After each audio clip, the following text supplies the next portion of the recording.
அம்புட்டியும் காத்து ஆக்கி அழிச்சு போடுற ஆண்டவன் மேல பாரத்தை போட்டுட்டோம்னா மனசு ஆகாசமா ஆயிருமா? எல்லாத்தையும் மேல இருந்து பார்க்கும்போது பிரச்சனையெல்லாம் சின்னதா தான் தெரியும். என்ன ஒண்ணு, அதுவா அடங்குற வரைக்கும் அது கொடுக்கிற வலிய நாம அனுபவிச்சுதான் ஆகணும். கூடிய சீக்கிரமே உங்க பிரச்சனையெல்லாம் ஓஞ்சு களத்து வீட்டுல பழைய சந்தோஷங்கள்லாம் நிறைஞ்சு நிலைக்கத்தாயா போகுது. அதுக்குதான் இம்புட்டு போராட்டம். அப்புறம் இந்தம்மா இதை செலவுக்கு வச்சுக்க. எனக்கு எதுக்கு அந்த பணம்?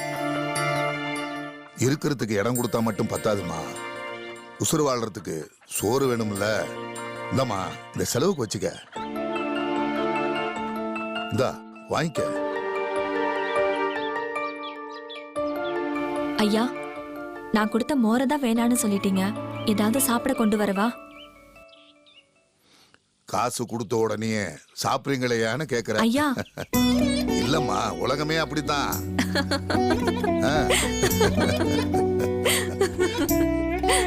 ஓகே. இல்லாத நேரத்துல சிவன் வந்து காசு கொடுக்கிறாரு. அது வாங்கிட்டு கக்க புக்குன்னு சிரிக்கிறான். அப்படின்னா என்ன அர்த்தம்? அதுதானே அர்த்தம்.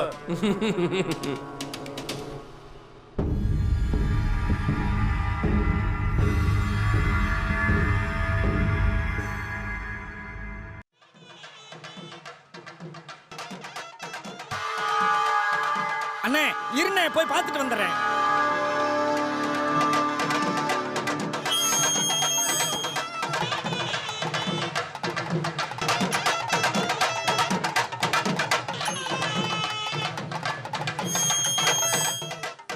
அண்ணே, கொட்டு மேளத்தோட உங்களை அழைக்கிறதுக்கு ஒரு பெரிய மனுஷங்களாம் வந்துகிட்டு இருக்காங்கண்ணே.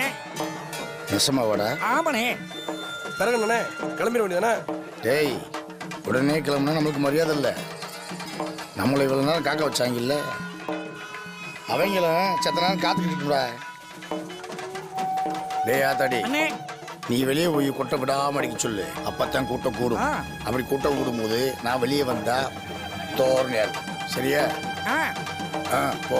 அத நான் பாத்துக்கிறேன். அடியாய், அந்த வேட் ஷீட் எடு. நீ என்ன உட்காந்துருக்க? அதான் பெரிய மனுஷன் வர்றாங்கல்ல.